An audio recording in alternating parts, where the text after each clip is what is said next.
মাফ করে দেন। মা তাকাদ্দামা মিন যামবিকা ওয়া লা তাআখার ওয়া মা আইসার আগের গুনাহ, পরের গুনাহ, সামনের গুনাহ, পিছনের গুনাহ, গোপন গুনাহ, প্রকাশ্য গুনাহ, সব গুনাহগুলো মাফ করে দেন। আল্লাহ নবী জবাব দিলেন, রাহমাতুল লিল আলামিন। আল্লাহর রাসূল আয়েশার জন্য যখন এই দোয়া করলেন, আম্মা জানা আয়েশা সিদ্দিকা রাদিয়াল্লাহু তাআলা আনহা ফাতাহিকাত, তিনি হাসি হেসে ফেললেন, এমন হাসি দিলেন হাসতে হাসতে মাথাটা কোলের মধ্যে চলে যায়।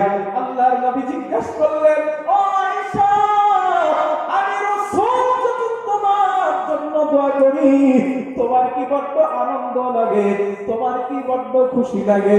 আম্মা জান আয়েশা জবাব দিলেন, ইয়া রাসূলুল্লাহ, আপনি তো বিশ্ব নবী, আপনি যার জন্য দোয়া করবেন তারই তো আনন্দ লাগবে, তারই তো খুশি লাগবে। আল্লাহর নবী জবাব দিলেন, ও আয়েশা, আমি নবী তোমার জন্য একবার দোয়া করলাম, আমি একবার দোয়া করলাম, তুমি আনন্দে আত্মহারা হয়ে গিয়েছো। আমি নবী একবার দোয়া করলাম, হাসতে হাসতে মাথাটা কোলের মধ্যে নিয়ে নিয়েছো। ও আয়েশা শোনো, আমি নবী ইন্নাহা দুআই লিউম্মতি ফি কুল্লি সালাহ, আমি রাসূল যতবার নামাজ পড়ি আর আল্লাহর কাছে যতবার দোয়া করি, তোমার জন্য যে দোয়াটা করলাম, এই সেম দোয়া, একই দোয়া আমি নবী আমার গুনাহগার উম্মতের জন্য আল্লাহর কাছে করি। একটু মন করে বলেন না সুবহানাল্লাহ। রাসূল বলেন এই কথা, আয়েশা তোমার জন্য একবার দোয়া করছি, না না না, আমি রাসূল আমার উম্মতের জন্য একবার করি নাই। ইন্নাহা লা দুআই লি উম্মতি ফি কুল্লি সালাহ, আমি মুহাম্মদ যতবার নামাজ পড়ি আর যতবার আল্লাহর কাছে দোয়া করি, এই সেম দোয়া, একই দোয়া আল্লাহর কাছে করি, আল্লাহ আমার উম্মতের আগের গুনাহ মাফ করে দাও, আল্লাহ আমার উম্মতের পরের গুনাহ মাফ করো, সামনের গুনাহ মাফ করো, পিছনের গুনাহ মাফ করো, গোপন গুনাহ মাফ করো, প্রকাশ্য গুনাহ মাফ করো। ও মাবুদ, এই আয়েশা এই দোয়া আমি নবী ততবার করি, যতবার নামাজ পড়ি আর দোয়া করি, ততবার এই দোয়া আমি রাসূল আল্লাহর কাছে করি। মায়া কম না বেশি ভাই? জোরে বলেন না একটু, কম না বেশি?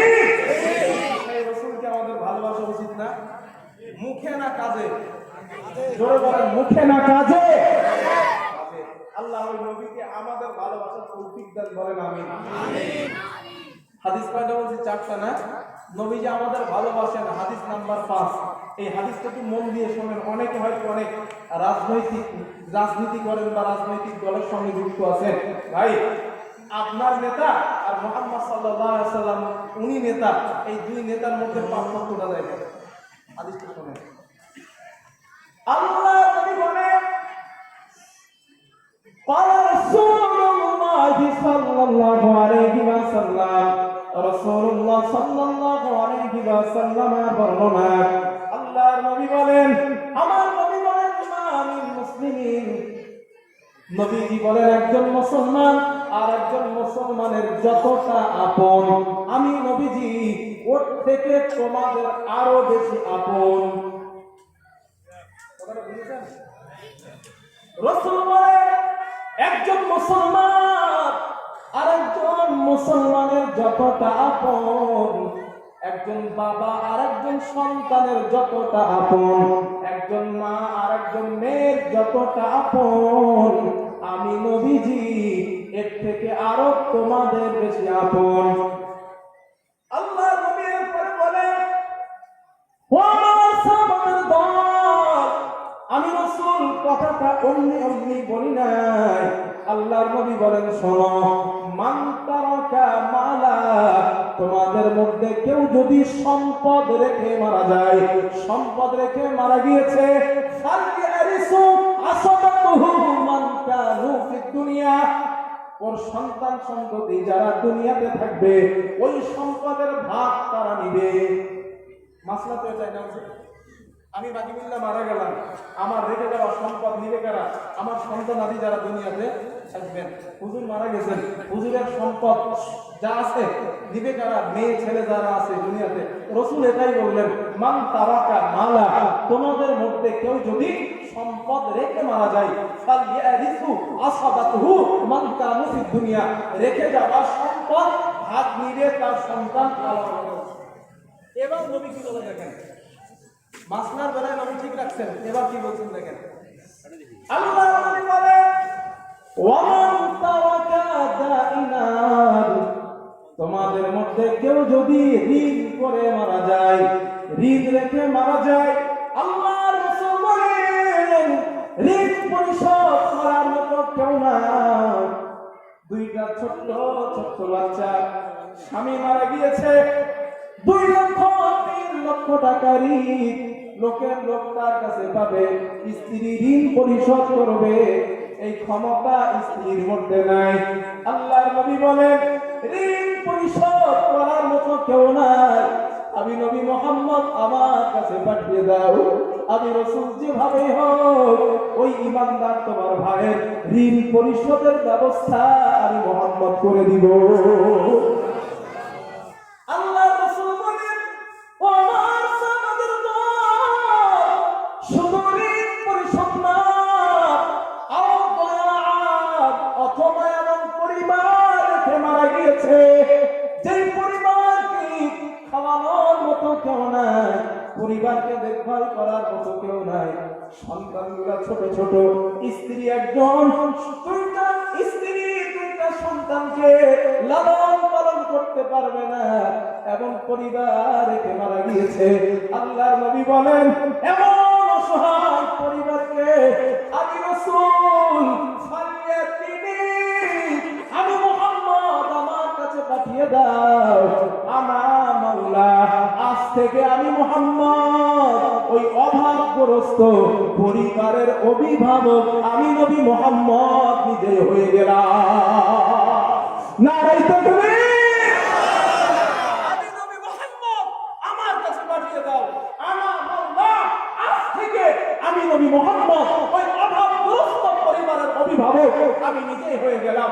একবার ভাবেন, যেই মানুষটার পেটে খাবার ছিল না, যেই মানুষটার সময় মতো খাওয়া হতো না, যেই মানুষটার বাড়িতে অর্থ ছিল না, সম্পদ ছিল না, টাকা পয়সা ছিল না, দিনের পর দিন পানি খেয়ে সময় কাটিয়েছেন, খাজল খেয়ে সময় কাটিয়েছেন, সেই মানুষটা বলছেন ফালিয়াতিনি, আমি মুহাম্মদ আমার কাছে পাঠিয়ে দাও, যেভাবেই হোক ওই অভাবগ্রস্ত পরিবারের খাবারের দায়িত্ব আমি নবী মুহাম্মদ আমার কাঁধে তুলে নিলাম। এই কথা বর্তমান পৃথিবীর কোন নেতা বলতে পারে আমারে বলেন? আপনি কার পিছনে স্লোগান দেন? হ্যাঁ, কার পিছনে স্লোগান দেন? আমার নেতা, তোমার নেতা, সাদা কথা। ভাই, নেতা রাজনৈতিক ক্ষেত্রে হতে পারে, তবে অরিজিনাল নেতা একজন, তিনি কে? মুহাম্মদ সাল্লাল্লাহু আলাইহি ওয়াসাল্লাম। রাজনৈতিক ভাবে নেতা আপন আপন থাকতে পারে, তবে ওই রাজনৈতিক নেতার নেতা যিনি, তিনি কে? মুহাম্মদ সাল্লাল্লাহু আলাইহি ওয়াসাল্লাম। প্রিয় ভাই, কতটা মায়া, কতটা মহব্বত, কতটা প্রেম, কতটা ভালোবাসা থাকলে পরে এমন কথা বলতে পারে, হাই হাই আমি নবী মুহাম্মদ আমার কাছে পাঠিয়ে দাও, যেভাবেই হোক আমি নবী তার খাওয়ানোর ব্যবস্থা করব। ওই নবীকে ভালোবাসবো না ইনশাআল্লাহ? বাসবো না ইনশাআল্লাহ? রাসূলের ঘরে এই মাদ্রাসাটা, এই নবীর ঘরে ভালোবাসবো ইনশাআল্লাহ? দেখি কে কে বাসবেন, একটু হাত তুলুন তো দেখি আমার সাথে। নারে তাকবীর, নারে তাকবীর।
কষ্ট হচ্ছে না তো? আল্লাহ তৌফিক দেন, নারায়ে তাকবীর। আপনারা একটু জোরে দেন নারায়ে তাকবীর। রাসূল আমাদের ভালোবাসেন, হাদিস বলছি কয়টা? 5টা। হাদিস নাম্বার 6। এই ঘটনাটা জানা আছে আপনাদের, তারপরে আরেকবার বলছি, হয়তো নতুন কিছু পাবেন। তায়েফের ঘটনা জানা আছে না? মায়াকারে বলে দেখেন, হয়তো তায়েফের বিষয়টা জানেন। হাদিস নাম্বার 6। রাসূল সাল্লাল্লাহু আলাইহি ওয়াসাল্লামের বিবি ছিল কতজন? জোরে বলেন, জোরে বলেন। হ্যাঁ, 11 জন। 9 জন বিবি, 2 জন দাসী, টোটাল 11। রাসূল সাল্লাল্লাহু আলাইহি ওয়াসাল্লাম বিবিদের কাছে পালা করে করে থাকতেন। আজ এই বিবির ঘরে থাকবেন, কাল ওই রাসূলের কোনো ঘর ছিল না। কোরআনে একটা সূরা আছে না, সূরাতুল হুজুরাত আছে না? এই নবীদের স্ত্রীদের এই যে হুজুরা কামরা সেল, ফাঁসি দেওয়ার আগে যে কন্ডম সেল আসামিদেরকে ঢোকানো হয়, ওটাই হলো সূরাতুল হুজুরাত। নবীর কোনো ঘর ছিল না, নবীর বিবিদের ছিল ঘর, কামরা।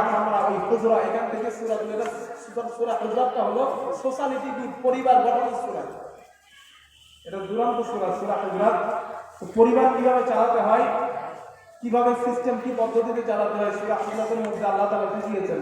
তো যাই হোক, তো এই সূরা হুজরাত আল্লাহ নাযিল করলেন। রাসূল সাল্লাল্লাহু আলাইহি ওয়াসাল্লাম বিবিদের কাছে পালা করে থাকতেন। ওই দিন রাতের বেলা আম্মা জান আয়েশা রাদিয়াল্লাহু আনহার হুজরায় নবী থাকার কথা। হাদিসটা কি মন দিয়ে শুনেন, মন আছে না ইনশাআল্লাহ? আম্মা জান আয়েশার ঘরে নবী থাকার কথা। আম্মা জান আয়েশার ঘরে নবী রাত্রে প্রবেশ করেছে। প্রবেশ করার পর রাসূল সাল্লাল্লাহু আলাইহি ওয়াসাল্লাম গায়ের মধ্যে, শরীরের কিছু কিছু জায়গায় নবীজি দেখলেন কালো কালো কালো কালো দাগ। আম্মা জান আয়েশা দেখলেন কালো কালো দাগ। বসন্ত হলে যেমন দাগ হয় না,